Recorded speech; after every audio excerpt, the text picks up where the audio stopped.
Hello everyone, कैसे हैं आप लोग।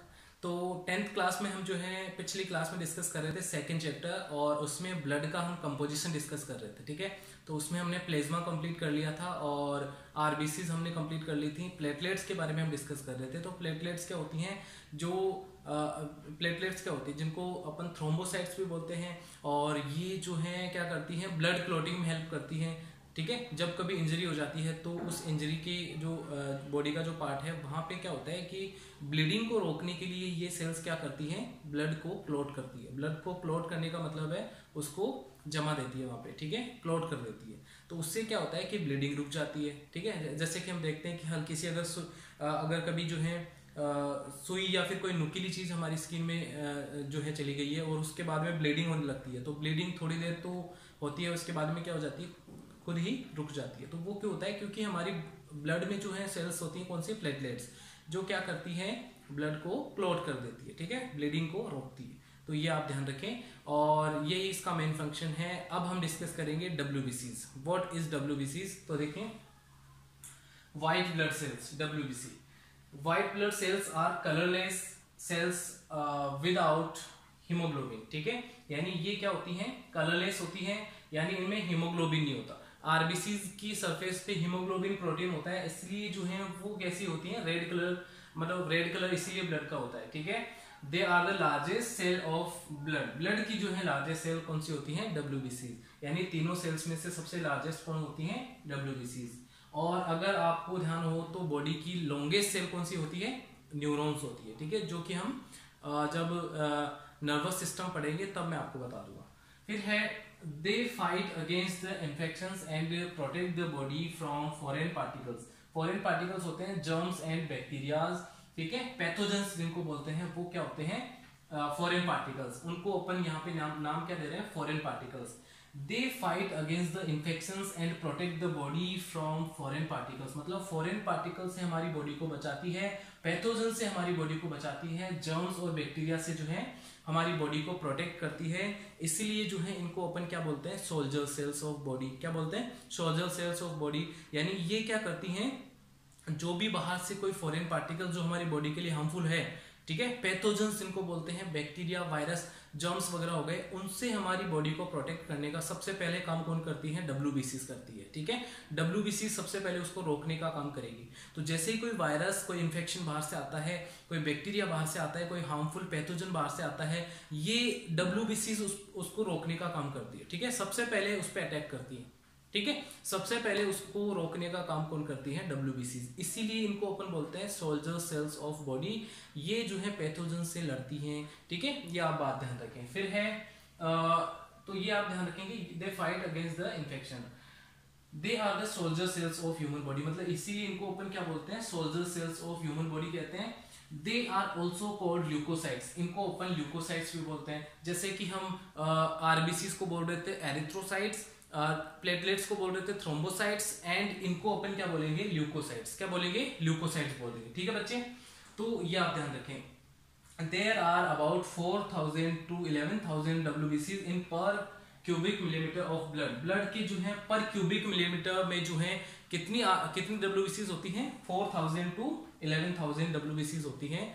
और ये कंपैरिजन टू आरबीसी बहुत कम है, इसलिए अपन बोलते हैं कि आरबीसी सबसे ज्यादा होती है बॉडी में। ठीक है, आरबीसी जो है सबसे ज्यादा ब्लड में प्रेजेंट होती है।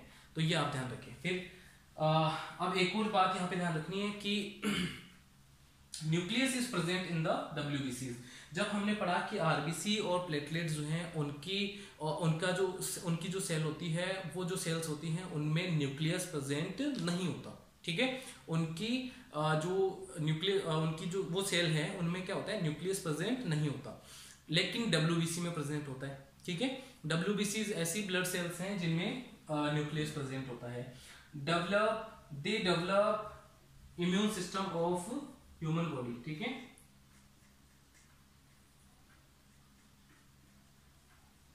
They develop immune system of human body. Immune system का मतलब होता है हमारा जो प्रतिरक्षा तंत्र है, रोगों से लड़ने का जो एक सिस्टम है, उसको इंक्रीज करती है, उसको डेवलप करती है कौन, डब्ल्यूबीसीज। ठीक है, क्लियर है इतना? तो ये आप ध्यान रखें। और नेक्स्ट देखिए, types of WBC. Types of WBC कौन कौन से टाइप की होती है, देखो तो यहाँ मैंने लिखा है ल्यूकोसाइट्स, फिर ब्रैकेट में लिखा है डब्ल्यूबीसी, बिकॉज अपन डब्ल्यूबीसी को क्या बोलते हैं, लाइक ल्यूकोसाइट्स भी बोलते हैं, ठीक है। तो दो टाइप की होती है, ग्रेनुलोसाइट्स और एग्रेनुलोसाइट्स, ठीक है। अब क्या होता है कि इनके जो साइटोप्लाज्म होता है, किसी भी सेल का जो साइटोप्लाज्म होता है, उसके लिए यहाँ पे जो डब्ल्यूबीसीज हैं, इनके साइटोप्लाज्म में ग्रेन्यूल्स प्रेजेंट होते हैं। ग्रेन्यूल्स का मतलब होता है कुछ पार्टिकल्स, कुछ कण प्रेजेंट होते हैं, ठीक है। तो ग्रेनुलोसाइट्स और एग्रेनुलोसाइट्स का मतलब है, डब्ल्यूबीसी दो टाइप की होती हैं। एक में तो उनके साइटोप्लाज्म में कुछ पार्टिकल्स, कुछ जो है पार्टिकल्स, कुछ जो है कण प्रेजेंट होते हैं, ठीक है। और यहाँ पे कुछ पार्टिकल्स वगैरह जो है, ग्रेन्यूल्स वगैरह प्रेजेंट नहीं होते, ठीक है। फर्दर ये जो है तीन टाइप की होती है ग्रेनुलोसाइट्स जो है, इनको अपन थ्री टाइप से वो डिवाइड करते हैं।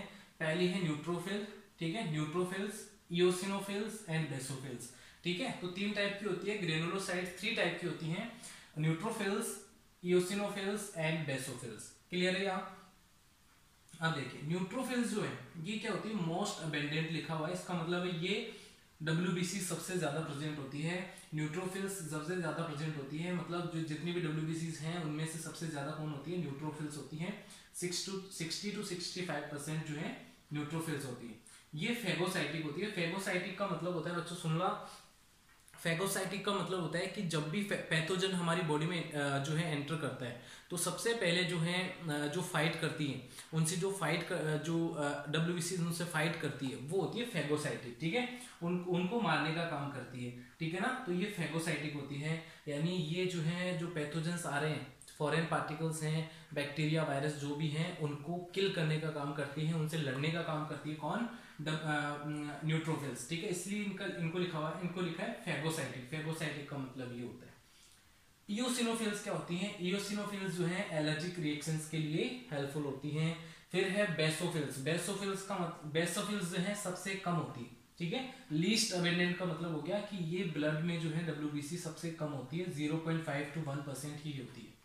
फिर है इनका काम क्या होता है, ये सीक्रेट करती हैं हिस्टामिन एंड हिपेरिन। जो है ये मोस्ट इंपॉर्टेंट है कि what is the function of histamine and heparin. Heparin और हिस्टामिन क्या काम करता है, तो हिस्टामिन तो क्या काम करता है बेटा, ये जो हमारी बॉडी में आर्टरीज हैं, धमनियां होती है, उनकी वॉल्स को क्या करता है, फैला देता है, ठीक है। उनकी वॉल्स को क्या करता है, फैलाता है, यानी आर्टरीज जो है उनको क्या कर देता है, फैला देता है, ठीक है, चौड़ा कर देता है, उनको वाइड करता है। इसकी वजह से क्या होता है कि ब्लड जो है इजीली फ्लो करता है। ब्लड इजीली फ्लो करेगा, इसका मतलब ब्लड प्रेशर इंक्रीज नहीं होगा, इजीली ब्लड फ्लो करेगा, ठीक है। यानी हिस्टामिन बहुत अच्छा काम करता है, बहुत बढ़िया तरीके से काम करता है। क्या काम करता है, ये जो है आर्टरीज की जो है वॉल्स, उनको फैलाता है, ठीक है, उनको वाइड कर देता है, जिसकी वजह से क्या होता है, मतलब आर्टरीज को वाइड कर देता है या उसकी वॉल्स को जो है फैलाता है, ठीक है। तो इससे क्या होता है कि ब्लड जो है इजीली फ्लो होता है उसके अंदर से, आर्टरीज के अंदर से, और ब्लड प्रेशर जो है इंक्रीज नहीं होता। हेपेरिन जो है एक एंटी कोगुलेंट मटेरियल है एक तरीके से, यानी ये जो है बॉडी के अंदर ब्लड को जमने नहीं देता है, ठीक है। हेपेरिन, ये आप ध्यान रखना, बहुत इंपॉर्टेंट है, हिस्टामिन एंड हेपेरिन।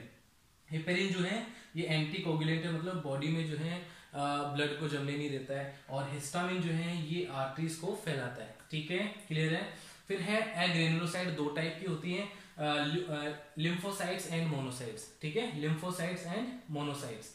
उसमें भी मोनोसाइट जो है लार्जेस्ट डब्ल्यूबीसी, मतलब डब्ल्यूबीसी की जितने भी हमने टाइप पढ़े उसमें लार्जेस्ट डब्ल्यूबीसी कौन सी होती है, मोनोसाइट होती है, ठीक है। मोनोसाइट सबसे बड़ी डब्ल्यूबीसी होती है, और ये जो है ये भी फेगोसाइटिक होती है, मतलब ये मोनोसाइट एंड न्यूट्रोफिल दोनों सबसे पहले जो है उससे फाइट करती है, किससे, फॉरेन पार्टिकल्स, पैथोजन से जो है फाइट करने का काम कौन करती है सबसे पहले, मोनोसाइट्स। क्लियर है इतना, यानी फेगोसाइटिक होती है, ये उसको मारने का काम करती है। फिर है लिम्फोसाइट्स, लिम्फोसाइट्स जो हैं वो 20 to 25% involve in immune system, immune response में ये इन्वॉल्व होती है, कौन, फेगोसाइटिक, मतलब हमारे जो एंटीबॉडीज हमारी बॉडी में बन रहे हैं, ठीक है, वो बनाने का काम कौन करती है, लिम्फोसाइट्स करती है, ठीक है। तो ये लिम्फोसाइट्स का क्या काम होता है बच्चे सुन लेना, ये एंटीबॉडीज प्रिपेयर करती है हमारी बॉडी में, ठीक है, प्रिपेयर एंटीबॉडीज, ये आप इसमें लिख सकते हो, ठीक है। लिम्फोसाइट्स का फंक्शन क्या होता है, they prepare antibodies against the pathogens, pathogens के अगेंस्ट जो है ये क्या करती है हमारी बॉडी में क्या बनाती है, एंटीबॉडीज बना देती है। एंटीबॉडीज फिर जो है हमारे लिए जो है हमारा इम्यून सिस्टम बढ़ाते हैं। तो इसलिए इसको जो है ये इम्यून रेस्पॉन्स में बहुत ज़्यादा हेल्पफुल होती है कौन, लिम्फोसाइट्स। तो इस तरीके से सारी की सारी WBCs आपको क्लियर रखनी है। बहुत अच्छा टॉपिक है, यहाँ से क्वेश्चन पूछे भी जाते हैं।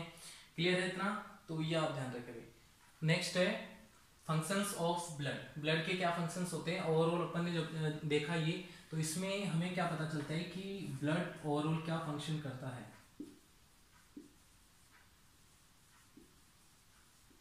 ठीक है, तो इसमें फर्स्ट आ जाता है it transport oxygen from lungs to the cells, मतलब बॉडी के सेल्स तक लेके जाता है किसको, ऑक्सीजन को। ये मैंने आपको बताया कि एल्वियोलीज क्या करती हैं, ब्लड में जो है ऑक्सीजन को मिक्स करती हैं और CO2 को बाहर निकालती है। तो ये ऑक्सीजन को लेकर जाता है कहाँ पे, पूरी बॉडी की सेल्स तक।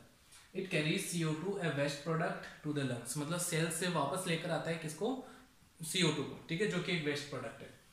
It fights of disease and infection, मतलब इसमें जो WBCs हैं वो फाइट करती है किससे, इन्फेक्शन से। It control pH of human body, यानी ये बॉडी का जो है pH भी कंट्रोल करता है। pH में आपको जो है केमिस्ट्री में पढ़ाऊंगा। तो pH अब अभी ये समझ लें कि किसी भी सॉल्यूशन की एसिडिक और बेसिक नेचर को बताता है कि कौन सा तो एसिडिक सॉल्यूशन है, कौन सा बेसिक सॉल्यूशन है, ठीक है, वो pH होता है। ठीक है, जैसे ब्लड का pH आपको ध्यान रखना है, ब्लड का pH होता है 7.4। कितना होता है, 7.4। और मोर देन जब 7 होता है तो वो एल्कलाइन या फिर अपन बेसिक नेचर का बोलते हैं उसको, ठीक है, वो कैसा होता है, बेसिक होता है। ठीक है, तो ये हल्का सा क्या होता है, क्षारीय बेसिक होता है। और अगर 7 से नीचे हो तो वो सॉल्यूशन कैसा होता है, एसिडिक होता है। ठीक है, ये इतना आप ध्यान रख लें अभी। It transmits heat regulating body temperature, मतलब बॉडी के टेम्परेचर को भी रेगुलेट करता है, ये बॉडी के टेम्परेचर को मेंटेन करता है। ठीक है, ये भी आप ध्यान रखें। तो इतना आपको ध्यान रखना है, ये भी इंपॉर्टेंट है, पूछा जाता है कि functions of blood, right the functions of blood, तो आप ये लिखेंगे। क्लियर है इतना, ठीक है। अब जो है नए टॉपिक के साथ में अपन जो है अगली क्लास में मिलेंगे। तो आप लोग जो है वीडियो को लाइक और चैनल को जरूर सब्सक्राइब कर दें, ताकि आपको जो है नए नए वीडियो आपको मिले। और कंटिन्यू आप जो है क्लासेस लीजिए, आपको जो है सारी जो है कंटिन्यू जो है क्लासेस प्रोवाइड की जाएंगी। तो मिलते हैं अगली क्लास में एक नए टॉपिक के साथ, एक मज़ेदार टॉपिक के साथ, एक ज़बरदस्त टॉपिक के साथ। ठीक है, तो घर पे रहिए, सेफ रहिए, बाय बाय, ठीक।